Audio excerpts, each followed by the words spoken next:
Hello, welcome to the tutorial. Today we will work through our current solution for how we are going to set up our Canvas assessment tasks / assignments for submission. Okay, first things first, you want to be using Google Chrome. We should all be using Google Chrome by now, but Google Chrome is required for this to work.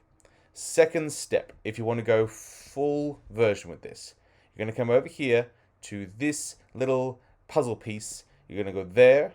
This is your extensions. I have a heap of them. You probably don't, but that's okay. And you're going to come down here to manage extensions, and you're going to find some.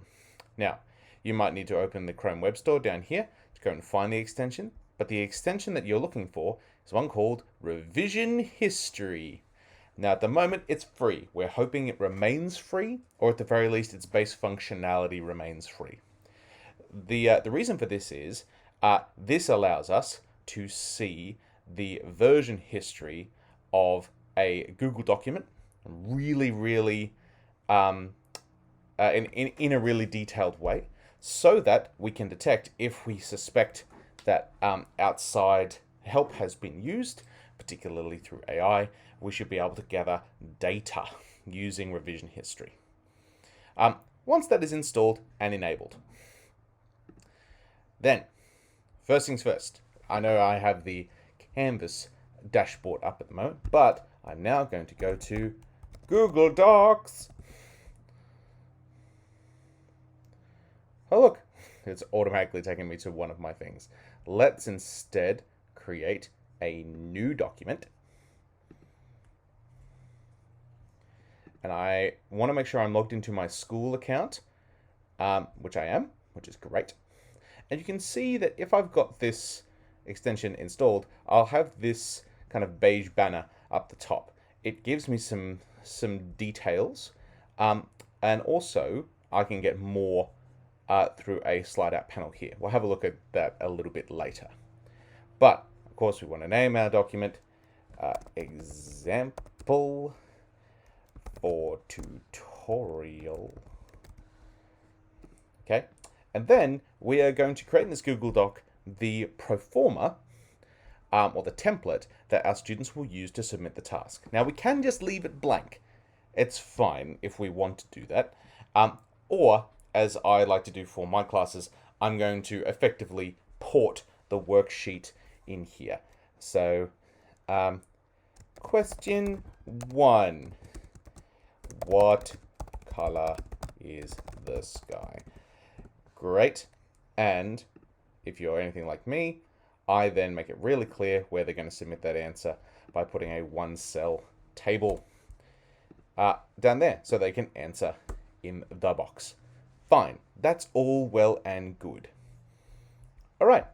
Now that we have this and it's saved on our Google Drive, we're going to go back to Canvas. We're going to go to a course that we are in control of. Let's do some stuff for Drama Year 7, because it'll only have a few assignments for us. Okay, we're going to make a new assignment with the plus assignment button up the top. But instead, what we're going to do is we're going to come down here, submission type. Normally, this will be the default. It'll say a no submission. Online has been our common one for Canvas, and back in the day, I would have gone text entry or file upload. But now we're going to external tool. Now, in external tool, you're going to go find, because there's heaps of external tools. I don't know what most of these things do. This is crazy, and there's a lot of stuff here. Instead, we are looking specifically for this option here. Now, you may be tempted by this option here. This is a kind of less intense version of this one. This is the one that we want to use because it allows us access to a lot of what makes Google good for the purposes of marking, returning, grading, responding, but still allows all of that data to flow back into Canvas. Great. You'll get this. It'll have a think about it for a bit. Obviously, I need to switch to my school Google account.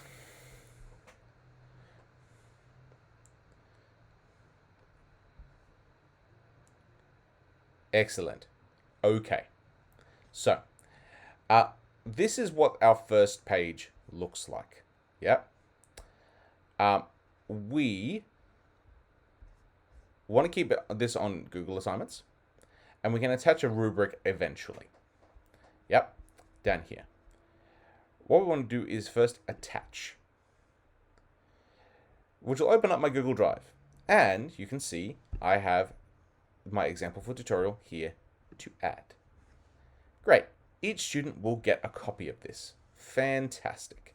All right. And we're going to be marking using Google Assignments. We will create.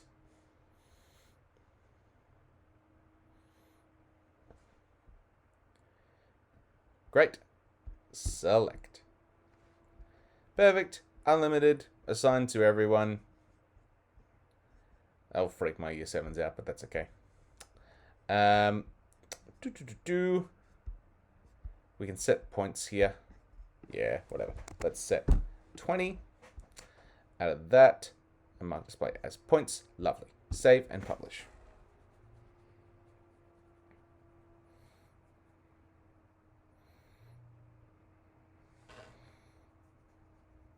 Grand. Now you're going to have this screen here. We can get the busted out version using the big busty out button, and that gives us some more options, like attaching some rubrics, which we'll talk about in a moment.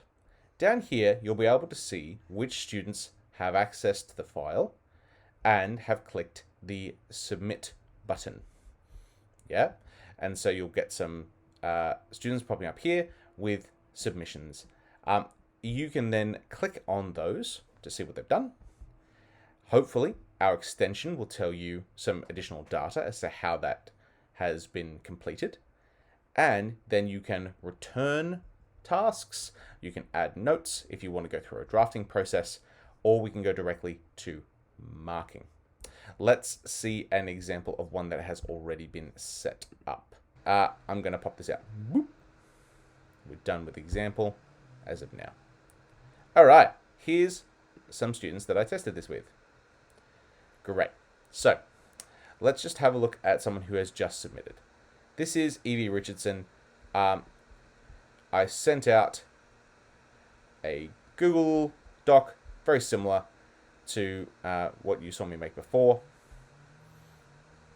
And here. Great. So you can see the beige banner is telling me some, like, how many deletions were done. There were no large copy and pastes. There was one writing session. She worked on it for 1 minute, 16 seconds. Details here. And if you want to get real fancy, show drafting process replay, which, if I press play down here, will show me what she wrote into the file. Yep. Okay. Now, we can give a mark here. We can give some feedback here. We can return it to the student here. All of which is very useful. If we go back, I've already marked Mayers, given her a false mark here, given her some feedback. It is currently returned to her, so ball's currently in her court, despite the fact that a mark is already recorded. If I go back to test of a new thing on Canvas,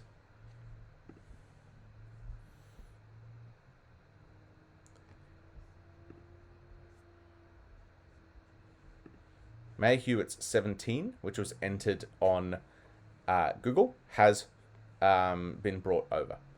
Now, time to get funky. Adding a rubric. Create a rubric. Oh, look at this.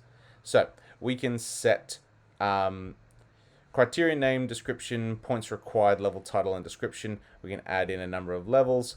So say, for instance, criterion title, goodness, how good it is. Points required, 1 and 2. Yep, so they have to be unique within the criteria. Level, title, very good. Some good. I'm being very technical. Great. And we can add multiple criteria. Fantastic. So, and we can use scoring. Perfect. So it's out of 2 currently. It's registered that. and I'm just going to save. So I have added this rubric. So now I am going to assume, if I go back into Evie's, great, I can give her a goodness rating between 1 or 2. Here, so 2 points, very good. I haven't structured this in a very good way, but that's okay. So that rubric will be there. Interesting that this is saying then 20 out of... I wonder if that goes... it scales. Look at that. So the 1 out of 2 mark translates to a 10 out of 20 here, and a 2 out of 2, 20 out of 20. So let's go 10 out of 20. Let's return. She'll be notified. Happy days. And then, if I go back to, I assume we need to refresh it, my speed grader.